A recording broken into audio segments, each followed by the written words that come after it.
Hello YouTube, I am back with another video. I'm trying to film more frequently, so I feel like I'm doing pretty good.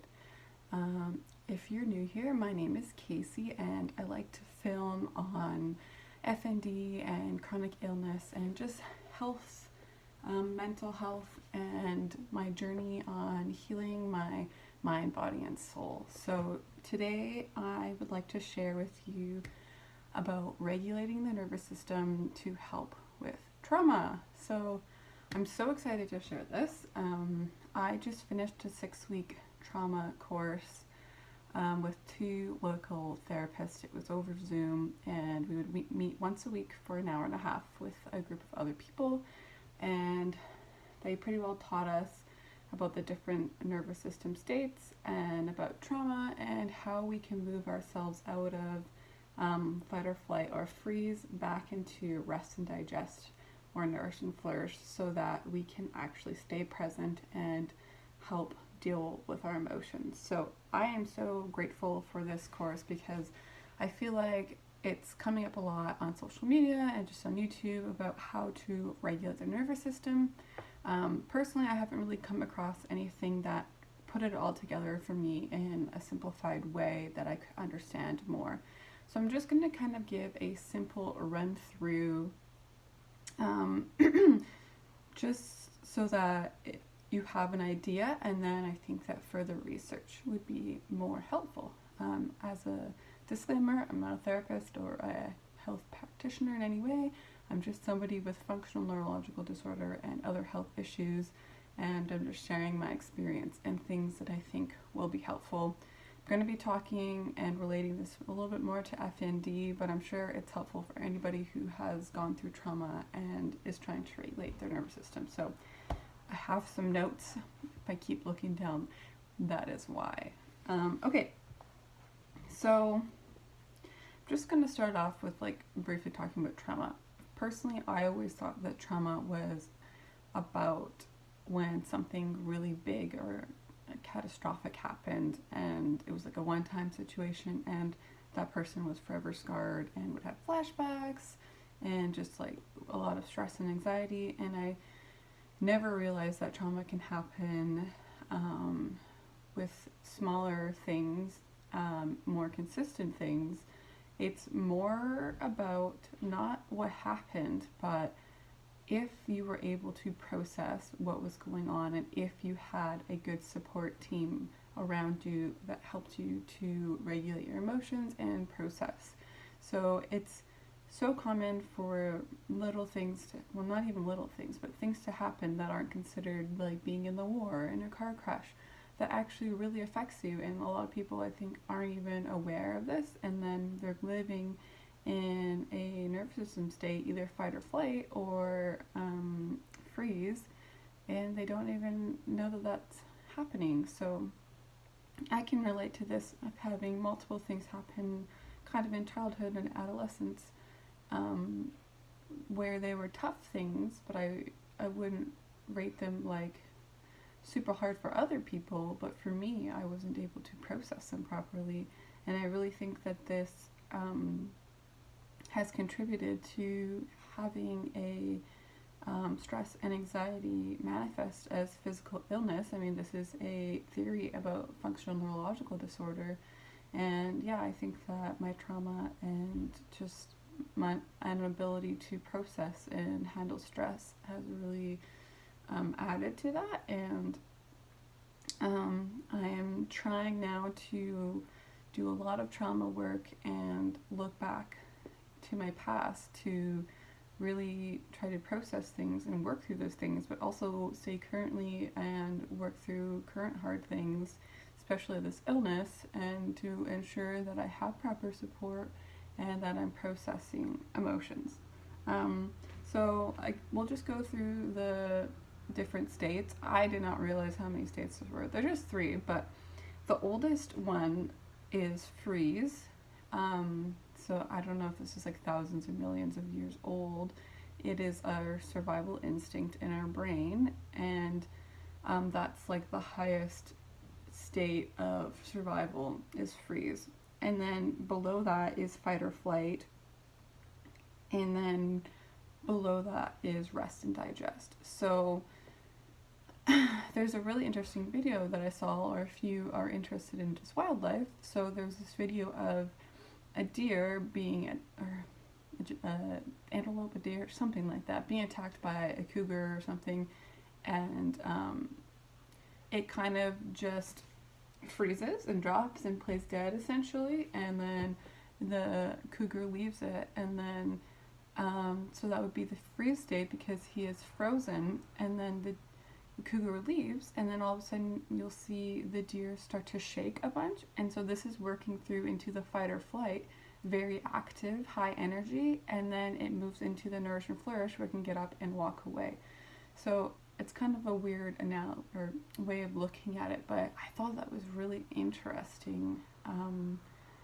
Yeah, so when we're stressed, we would move out of the nourish and flourish or rest and digest to the fight or flight. And then if we're even more stressed, we're going to move up again to the freeze, because then we just have no idea what we can do.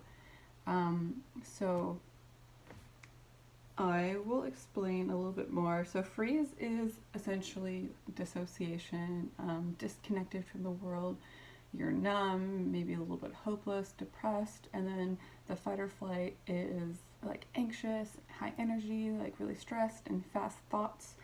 And then rest and digest is not about being happy and joyful all the time, but it's about being able to be present in the world and to process things and just move through emotions and not have them get stuck in your body. So it's really interesting. I think it's so much easier to talk about it and hear about it.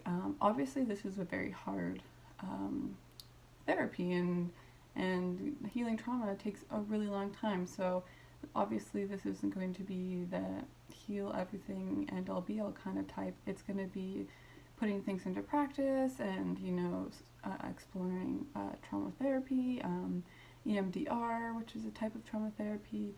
And yeah, you just have to be patient. Like my counselor gave the analogy of like, if you have a turtle and it's really, really scared and its head is like in its shell, you're not just going to grab its head and force it out. Like that's terrible. You would wait for him to start to feel safe, and then he'll come out when he's ready. So I really related to that, because sometimes I feel people around me in my life are like, hey, let's go, let's get over this, like come out, and think that being patient with yourself and reminding people to be patient with you is very important. So do not rush this process. It's so important to have so much compassion for yourself and love for yourself. Like, this is not your fault. You have to remember that. Like, at the time these things happened, you didn't have the tools to work through it.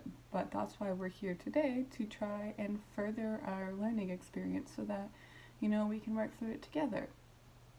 Okay, so we are going to talk about, we're going to kind of work top down. So we're going to talk about Hypo Arousa, which is a freeze state. So again, I said this is kind of when you're numb and dissociated, hopeless and depressed.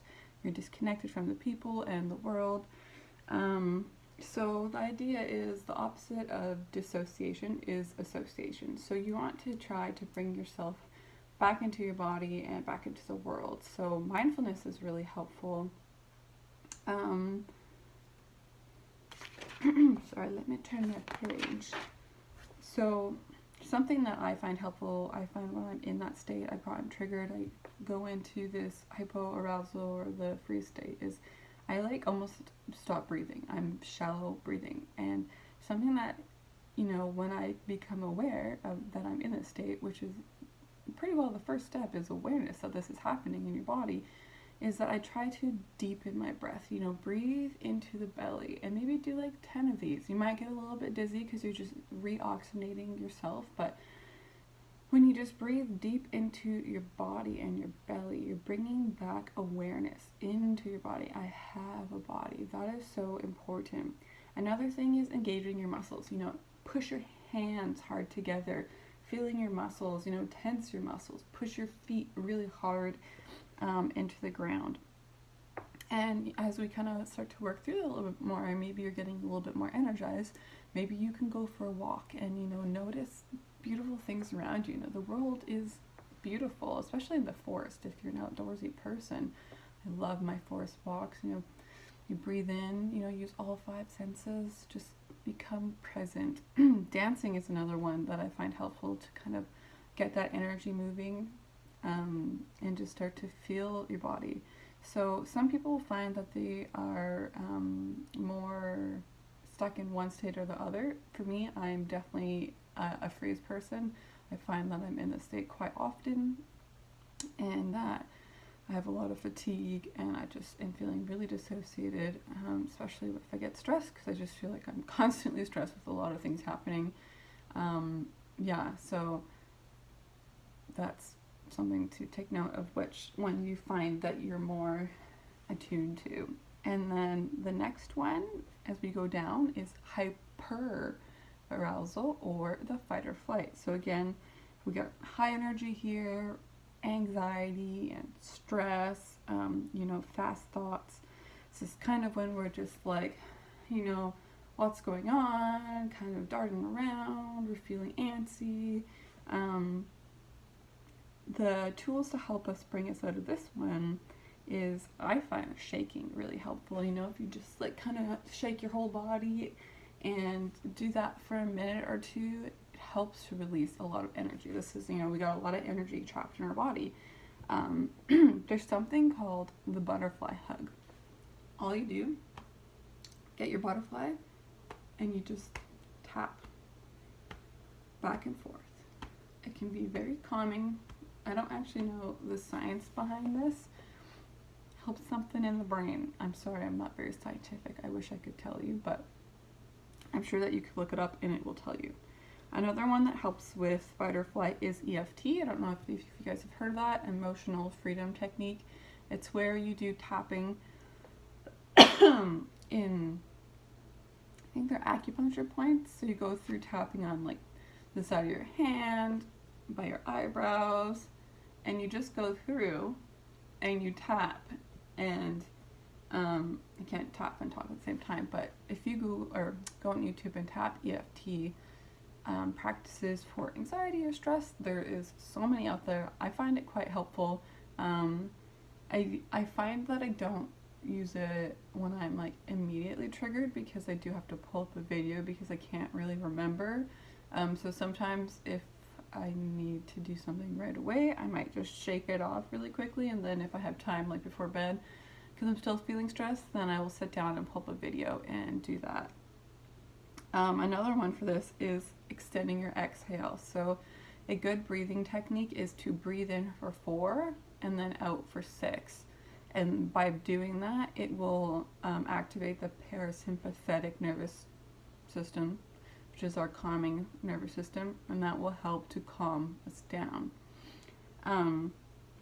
So just a little note, I've been told, I don't know that I've actually experienced this yet, or if I'm aware of this yet. If you're always stuck in the freeze and you start to do these techniques, you have to come down through the fight or flight to get back to rest and digest. So if you're always dissociated and whatnot, and you start to do these exercises, what's going to happen is you're going to be brought into the fight or flight, and then you're going to start to feel anxious and stressed. You're going to start to feel things a little bit more. Don't panic, just keep working, keep doing these exercises, and then it will bring you back to your rest and digest. This is what I've been told. I don't know yet. And then for our final level is Nourish and Flourish, or Rest and Digest. This is an optimal state to be in. Obviously, we're not going to be in this state all the time. If we get triggered, we just try to bring ourselves back. And again, what I was saying is that this does not mean that we are happy all the time. This just means that we can be more present in life, and that we have the ability to process things better. Because if we're always dissociating, if hard things keep happening, we are not going to be able to process them, and then in turn creating more trauma, which we don't want. We want to live in ease and peace. Getting a dry throat, I should have had water. So to kind of keep ourselves in the Nourish and Flourish, this is where it's going to come down to having a wonderful self-care routine, whatever that looks like for you.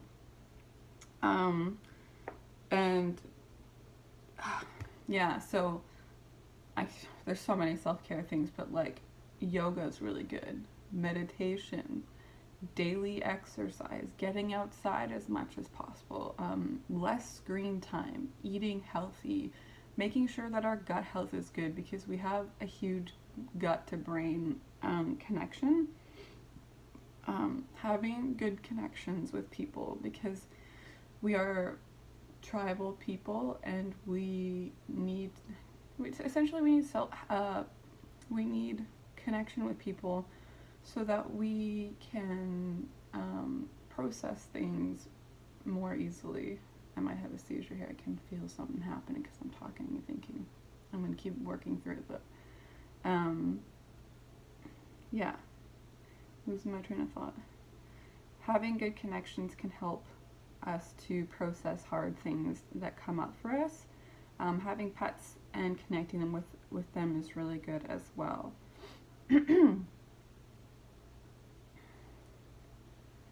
real hard to fight this guy off. What I find is really interesting with my FND and my seizures is that I find that I have two types of seizures that kind of fit into this almost. So I have like a I'm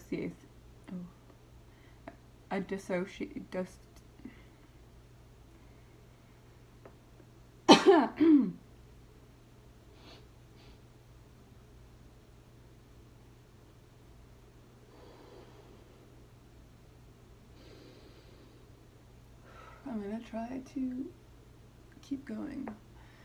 I have a dissociation seizure type where if I'm really stressed out, I will just kind of fall asleep and like hunch over, and I feel like that's like my freeze, like I'm that deer that's just shutting down. I'm sleeping, I'm playing dead essentially. And then after that I might move into a little bit of shaking, which is maybe me going through the freeze. And then sometimes I will just automatically start off with like really aggressive shaking, which reminds me of the fight or flight, high energy, like trying to get that energy out or something. This is a theory, by the way. I don't actually know, but I think it's interesting. And non-epileptic seizures, another name is dissociation seizures, but I just think it's interesting. Okay, this video is getting long. I'm trying to go fast here. Yeah, so that's actually pretty much it there. I feel like my advice on the Nourish and Flourish isn't the greatest, but it is essentially just having really good self-care, taking time for yourself, having hobbies that you can put your time into, having good stress management. I'm gonna keep having tics or seizures here. Okay.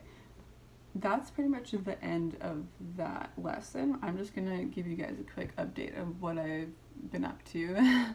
My seizures have been much more active lately because I came down pregabalin maybe a month ago. I'm at 500 milligrams now. I'm finding that my tics are coming back a little bit more, and when I start to maybe go into a seizure, I lose like my ability to walk. Like, it's almost like I don't just fall into a seizure right away. I'm starting to get like movement issues and like dystonia more and tics more again. So that's like a little bit sad, because I thought that maybe I was able to come off of meds without having these symptoms. So I guess it's showing me that the medication is actually kind of helping. So I'm going to stay at this dosage for now to see if things get better. I've also been going through a lot of stress. I have some trauma from the past, well, almost like 10 years, well, I don't know.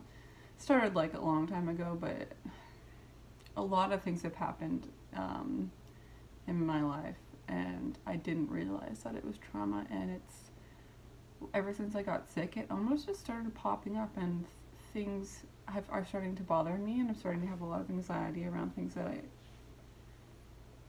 a normal person wouldn't, but because I have had trauma around these certain things, I'm starting to get really anxious, and it's creating a lot of problems in my life and connections with people. So I'm really struggling with that, and so that could be a reason why My seizures are popping up more. They're also, my convulsion is much more too, which is unfortunate, but I'm very grateful to have Ativan to take at times so that I can still essentially do things. I've also been staying at my parents' more because my partner is working quite a bit, and I bring the animals to the house, and they can be really crazy. I have my kitten and my puppy, so things feel busy and hard, and it's the holidays, so yeah, I'm really trying to get through it. I'm coming up with a lot of goals for the new year. I don't know if that's a good thing or not, but I am so determined to become healthy. I would like to dive more deep into trauma therapy and just groups, and yeah. I also would like to start doing the farmers market next year, so I'm starting to sew and doing making rugs and felting. Sorry, I am fading away. I also got my nails done the other day. I haven't got them done in a really long time, but because it's like Christmas and New Year's coming up, I thought I would do that as well. Okay, anyways, I think that's all my updates for now. I'm gonna keep trying to make as many videos as possible. I have so many ideas coming through, and yeah, I'm excited. I appreciate you guys so much. Like, from the bottom of my heart. This is such a hard thing to go through, and I feel alone a lot, and not just the FND, but trauma in general. And I know there's so many people that are going through trauma, but I just don't have anybody in my life, like my friends, or I don't know. I don't really have anybody to share with that I can relate to. So it's really wonderful to have this community. Yeah, I just love you guys so much. If you guys have any ideas about how you have dealt with your trauma, or books I love to read, or YouTube channels, or ideas about the nervous system, let's comment that down below. I love hearing from you guys. I love it when you guys talk to each other. Yeah, just this sharing, this community. I always say this, but I do really, really love it. And then I love it when you guys give me a thumbs up, and subscribe if you want to see more kind of on mental health, physical health, spiritual health, I guess. I have so many ideas coming out. I'm trying not to stick too much on my FND and trying to branch out on other things, but they're all kind of related, you know. It's kind of hard, but yes. I can't remember if I said subscribe, but do that please. I'm getting closer to my goal of getting monetized. I'm so excited. I hope that happens in the new year. It'll be really awesome to have a little bit more money come in. Disability does not pay very good. I would really love to have a little bit more income, and maybe someday save for a little teeny tiny house, so that I can be more independent or something. I don't know. I'm gonna sell some art too. That's also something in there. It's just awesome to be able to do YouTube because you know, you can do it whenever, I guess, and it doesn't matter if I have a seizure on camera, but it would kind of matter if I have a seizure at work, I think. I'm not sure. Anyways, I'm rambling now. I love you guys. Goodbye. Ah!